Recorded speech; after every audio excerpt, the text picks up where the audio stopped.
Night City, the place where men die every day just trying to get by. The place where a brain dance offers you a world better than the one outside your door. The place where, in spite of corporate oppression and unfathomable corruption, legends are born. You are one of those legends. You play as V, a Night City native who has always dreamed of having their name thrown around in conversations alongside Johnny Silverhand, Morgan Blackhand, and Adam Smasher. These three are legends.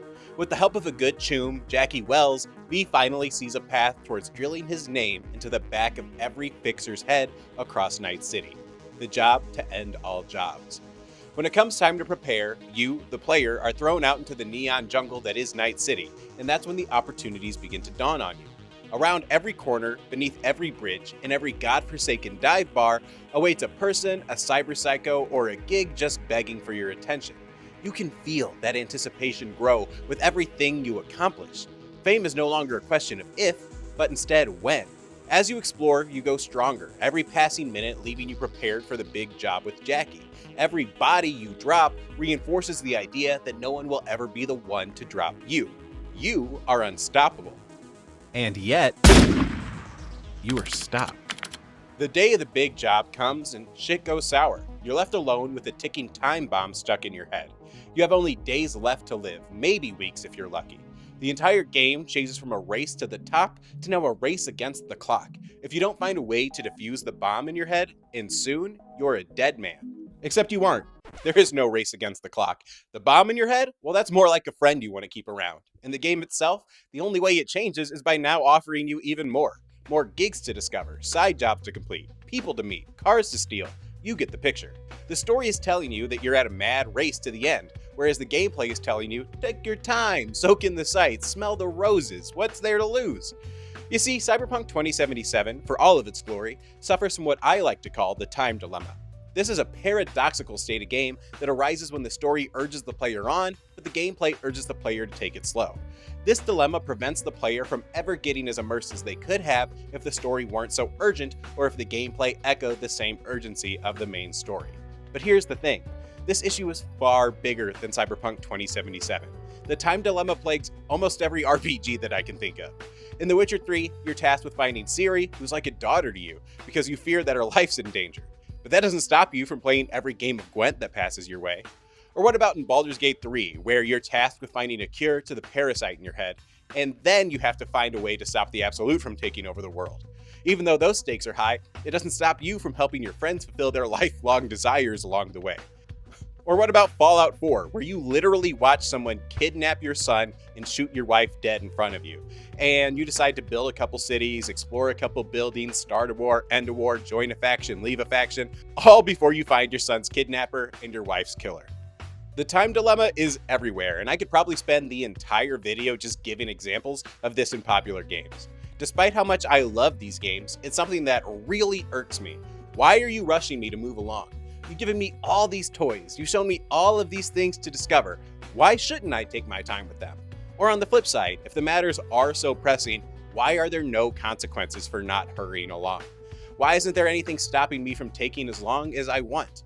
Why don't I die in Cyberpunk? Why don't I die in Baldur's Gate 3? Why doesn't Ciri die in The Witcher 3? Why doesn't my kid die in Fallout 4? There are no stakes.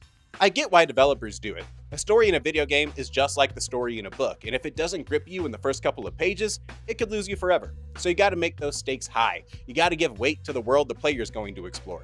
You have to make everything matter and quickly. The irony is that by committing so hard to such urgent storytelling without committing to that same urgency in the gameplay, you're left with a story that feels undermined. You never seriously expect V to die, you didn't expect Ciri to die, you don't expect your kid to die or be missing forever, and you don't expect the world to end. And with the stakes not bearing as much weight as they should, you end up with an ending that doesn't feel as fulfilling as it could. At the end of Cyberpunk 2077, you're left empty. In most of the endings you choose, you should be happy that you saved V's life. But instead of feeling grateful for all the time V has left, you're instead feeling regret for all the things V didn't get around to. And it doesn't have to be this way. As a matter of fact, there are a bunch of games that you can play today that already found their way around the time dilemma, and I think Cyberpunk 2077 could maybe try taking a page out of their books. Let's take a look at Mass Effect 2, for example.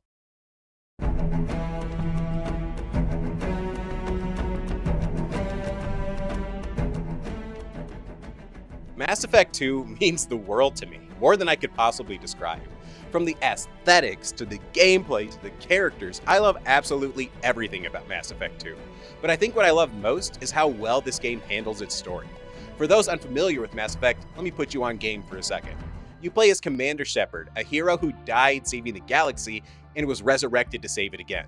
Needless to say, this guy's kind of a badass. The opening sequence of Shepard's death and subsequent resurrection is still one of the most cinematic sequences I've ever seen in gaming 15 years after this game's release. The writers of Mass Effect, they fully understood the importance of gripping the player in those early hours, and they did an amazing job of doing it. But then you find out why Shepard has been revived. An advanced alien race, known as the Collectors, is traversing the galaxy harvesting human colonies. If the human race is to survive, Shepard has to assemble a small army and take the fight to the Collectors before the Collectors can wipe out humanity. It's in that simple premise that Mass Effect 2 solved the time dilemma. They said, yes, there is an imminent threat, but we must prepare for it before trying to stop it. This inclusion of preparation, it doesn't seem like it would matter much, but it makes all the difference, especially when you see how well the idea of preparation is handled in Mass Effect 2. From the earliest hours of Mass Effect 2, it drills one idea into your head over and over. This mission, taking the fight to the Collectors, it's stupid. More than that, it's a guaranteed failure. Even if you complete the mission, there's little hope that you'll make it out alive. If you head into Collector space without the best ship at your command, without the best team manning that ship, you are royally fucked. Pretty stark messaging, but that's nothing new here. Games tell us all the time that the stakes are higher than ever, and that if we're not prepared, we'll fail. But we beat the odds in every other game, so why should this be any different? That was my train of thought throughout the entirety of my first playthrough of Mass Effect. Everything's gonna be fine. There's nothing to worry about. I spent the next 25 hours recruiting my team, exploring, and generally lollygagging around. There wasn't a single time throughout that entire playthrough that I ever thought the final mission would be as perilous as they said. So I didn't upgrade my ship, and I didn't do any companion quest for a companion I didn't care about. And it kind of bit me in the ass. The time had come, the final battle, the last hurrah. I had my squad that I knew shit about. I had my less than stellar ship, and as far as I was concerned, I was ready to roll. I was in fact not ready to roll. Because I didn't upgrade my ship, multiple squad mates that stayed back died. Because I didn't know my squad skills, multiple squad mates that I sent out into the field died. If I remember correctly, the only three left standing were myself, Miranda Lawson, one of the companions I cared about, and I will not elaborate, and Thane. The way I felt beating Mass Effect 2 for the first time was something truly indescribable. It was a feeling that no game has come close to replicating since. I was devastated, I was shocked, I was heartbroken. But more than that, I was impressed, and I begged for more. I immediately started the game over, determined to get to know my crew and upgrade the Normandy so hard that even Exhibit couldn't pit my ride any further. I eventually beat Mass Effect 2 without a single squad mate dying, and I was overcome with joy. It felt like I truly accomplished something great, something that took careful planning and consideration. It felt like I actually defied the odds. See, Mass Effect 2 perfectly handled the time dilemma in two ways. One, the time frame given was ambiguous. We knew that there was an imminent threat, but we didn't know when or where that ball would drop. This still leaves the player with a sense of urgency, but not so much that any straying away from that path would break your suspension of disbelief. And two, they placed heavy consequence on what would happen if the time ran out and you weren't prepared. The end result is a perfect balance of gravity and freedom. You're able to take your time and move freely while waiting for the inevitable to come, but if that time you take isn't time well spent, you face dire consequences in the end. If I haven't made it clear enough, I love Mass Effect 2. As a matter of fact, I love it more today than I did when I first played it 15 years ago. Jesus Christ, I'm getting old. Back then it was a novel experience. It's something that taught me to believe what was presented before me. But today, it still remains a novel experience, and considering how many games I've played since then and now, it only makes that novelty that much more impressive. A large part of what made Mass Effect 2 so special is just how well it was aware of and handled the time dilemma. In doing so, it treats itself and us with a level of respect that I wish I saw more frequently in games. If we were to apply this same ending philosophy to Cyberpunk though, I don't think it would have worked. What made the ending work in Mass Effect 2 was that it was this idea that there'd be another game and that these deaths could actually affect what happens in Mass Effect 3. There were long-lasting consequences to your action. Unless V were to be the main character in the next Cyberpunk, which feels incredibly unlikely, having consequences at the very end of the game wouldn't bring anything that the current endings don't already. Don't worry though, Mass Effect 2 isn't the only case study that we have for solving the time dilemma. There's actually a much more recent, much more relevant example of a game that faced the time dilemma over and over and over again.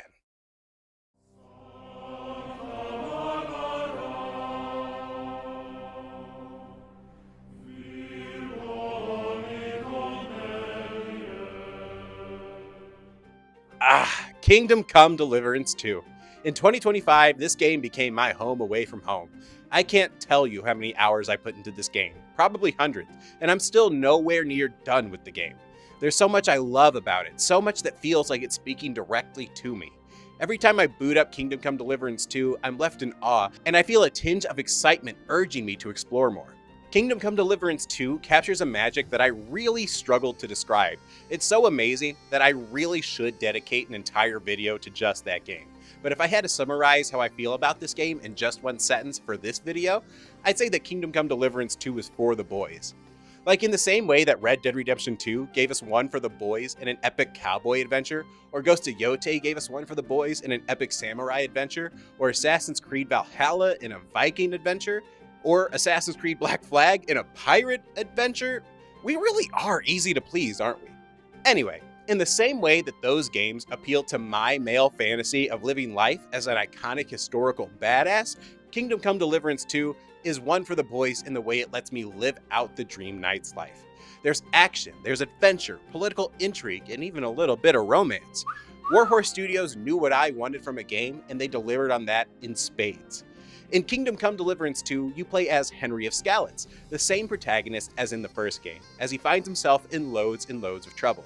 The story builds on itself in a way that not a lot of other games do, and as a result, the most basic plot is simple. Henry and his friend, Hans Capon, go on an adventure. But what happens on that adventure is what makes the game magic. You guys find yourself in a shenanigan, then a romp, and even in a hijink or two, and every one of these misadventures usually centers around some inevitable event. In literature, this is what we call a picaresque plot. It's an episodic adventure centered around a lowborn as they use their wits and skills to stay alive in a world where everyone cares only about themselves. Think Don Quixote, Huck Finn, Pippi Longstocking, or basically any TV show ever. This game isn't concerned with telling you one specific plot, but many mini-plots that come together to form a long, complex narrative. In the beginning of the game, you're tasked with getting yourself invited to a very important upcoming wedding between a couple of highborns, thus flirting with the idea of the time dilemma. Kingdom Come Deliverance 2 cleverly sidesteps that pitfall by never saying when the wedding is, only that you have to find yourself an invite for it.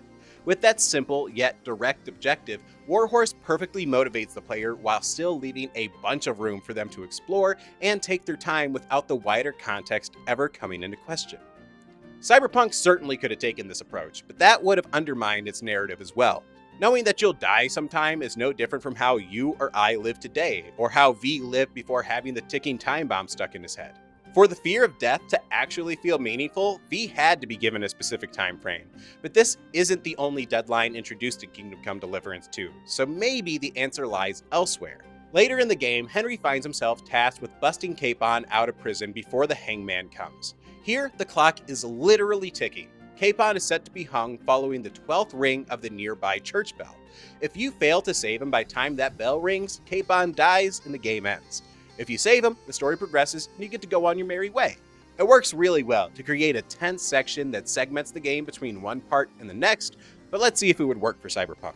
So let's go all the way back to the job to end all jobs. What if instead of you, Jackie Wells ends up being the one with the time bomb in his head, and you're tasked with finding Jackie a cure before he dies? Now instead of worrying about your death, you're worried about the death of your best friend. That lowers the stakes, not by much, but just enough to give you a little breathing room and make all the side jobs a bit more believable. Then, on top of everything, you have a deadline for when your friend will die. If you don't find him a cure in time, then Jackie dies and the game ends. But if you do and Jackie lives, then what happens? Does the game let you continue in an after the credits sort of thing?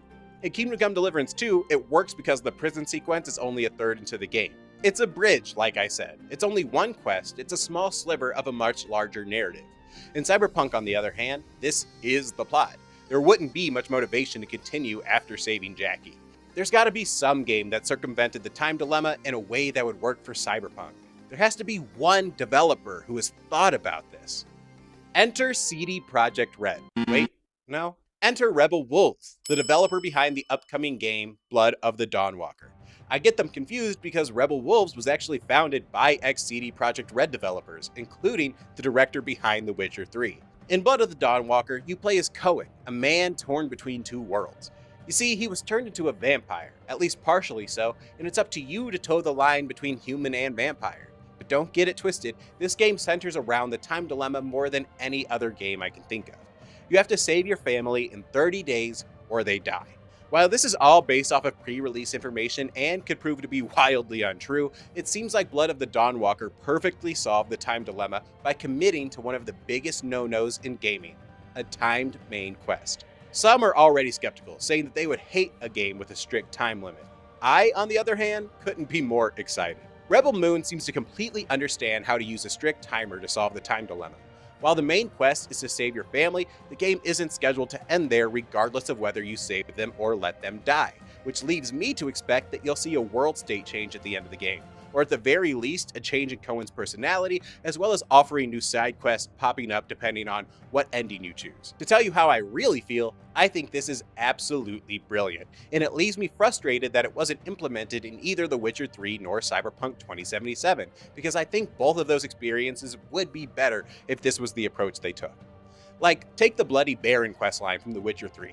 In this quest, you help a man, Philip Stranger, find his missing wife and child in return for information about Ciri. Throughout the mission, you find out that he was withholding massive information that makes the entire mission take way longer than it needed to, but you also find out how broken of a man he is, and you can't help but feel a little bit of pity for him. With no overarching stakes, you feel not only open, but inclined to help this guy find his family. You want to take your time, you want to leave no stone unturned, you want to do things the right way.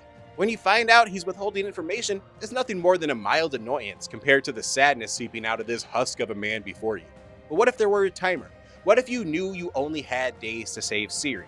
What if Stranger's procrastinating truly took precious days off of your time to find her? How differently would you approach this quest? How differently would you have reacted upon finding out he's been holding out on you? It would have given the mission so much more weight, so much more meaning, and this mission is only one drop in a much larger bucket. But I'm getting off topic here. What if we applied this same idea to Cyberpunk 2077? What if the main goal was still to remove the ticking time bomb from your head, but the game was intended to continue regardless of whether you did or didn't? I know what you're going to say. How would someone continue on after having their head blown off? Well, that ticking time bomb, it's not really a time bomb. It's actually a living engram of Johnny Silverhand, one of those legends I mentioned earlier. As the game goes on, your choices permitting, Johnny ends up becoming a friend of the player with no intention of killing him. I'm sure you can see then how the approach for Blood of the Dawnwalker would work perfectly for Cyberpunk 2077. If CD Projekt Red would have went this route, they wouldn't have to change almost anything. Everything in the game today could still be there, just with the added inclusion of a timer, a bit more endgame content, and maybe some slight tweaks to the endings. The end result would be a game with a lot more emotional heft. You'd be left to contemplate mortality, identity, and purpose, except now you wouldn't have those ruminations exclusively tied to the cutscenes in which the themes are explicitly brought up. All of your actions leading to the end would serve a part in painting a picture of who V is, what V is afraid of, what V cherishes, how hard V is willing to work to ensure a future fit for living. Sure, you might need to make a decision as to which ending you'll pursue sooner rather than later. Like if you decide to solo Arasaka, you'll need to make that decision earlier in the game so that you can prepare correctly. But that would just further cement the emotional gravity missing from the actual gameplay in Cyberpunk 2077. Then the end of the game would come. If you chose to leave Johnny behind, then sure, V's mind is his own, but it would also feel a lot more lonely and serve as a sharp contrast to the gameplay you've experienced over the first few dozen hours. Or let's say you go the Pan Am route. Instead of leaving with the Aldecados after they help save your life, you instead help them build a better life where they already are, adding a small handful of side quests after the credits roll to serve as an epilogue.